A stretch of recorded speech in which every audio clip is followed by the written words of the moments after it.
Aleykümselam. Hocam hoş geldiniz. Nasıl gidiyorsunuz?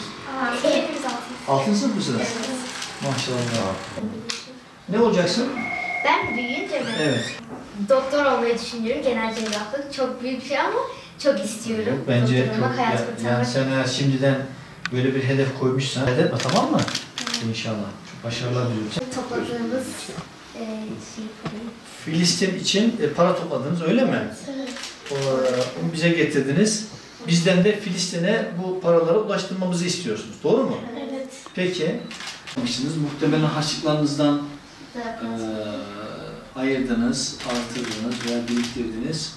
Bunu inşallah Filistin'e hep beraber ulaştırmaya gayret edeceğiz ama Bizi düşündük ve arkadaşlarıma söyleyerek bu fikri bulduk. bu televizyondaki haberleri izliyorsunuz Evet. değil mi? Buradaki dramı, Müslüman kardeşlerimizi görünce Çok üzüldük. üzüldük. Onun üzerine de böyle bir çalışma yapmaya karar verdiniz. Evet.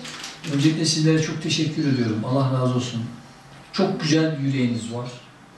Rabbim birlikteliğimizi daim etsin inşallah. Ve böyle güzel çalışmalarda sığdırdığınız için Allah sizden razı olsun. Öğretmenlerimize çok selam söyleyin.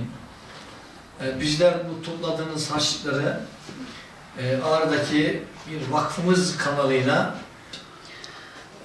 Ağrı Murat Kızyibo'dan 3 tane kız evladımız, 6. sınıfa giden öğrencimiz bugün bizleri ziyarete geldiler. Ziyarete gelirken de ellerinde küçük bir kutuyla birlikte bizi ziyaret ettiler.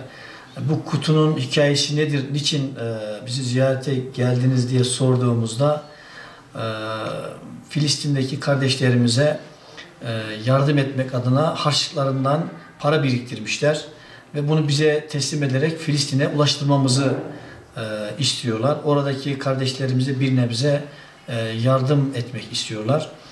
Tabii bu öğrencilerimizin yüreklerindeki kocaman iyilik inşallah kar topağı gibi büyüyerek tüm ülkemize, tüm dünyaya yayılır ve Müslüman coğrafyası inşallah zulümlerden kurtulur ve iyilik kazanır diye ümit ediyoruz.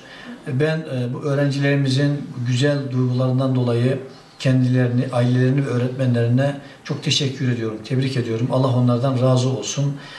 Biz bu öğrencilerimizin harçlıklarından biriktirdikleri paraları Umut Kervanı vakfımızla birlikte inşallah Filistin'e ulaştıracağız. Oradaki kardeşlerimize, vatandaşlarımıza yardımcı olmaya gayret edeceğiz. Ben tekrar hem okulumuzu hem öğrencilerimizi tebrik ediyorum. Rabbim bu zulümden de bir an önce Müslüman coğrafyasını kurtarsın diye de dua ediyorum. Ne güzel de boyamışsınız ya. Tutun bakalım.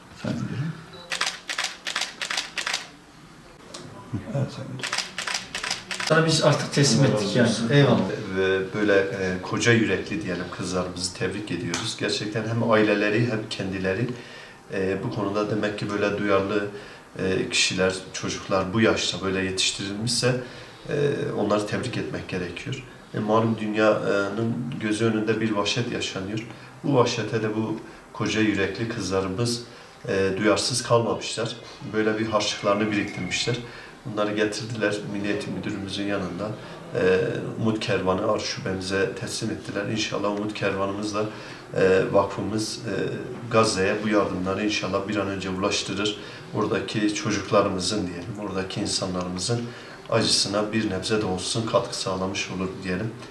Şimdiden Cenab-ı Allah onlara yapmış olduğu hayırlar kabul eylesin.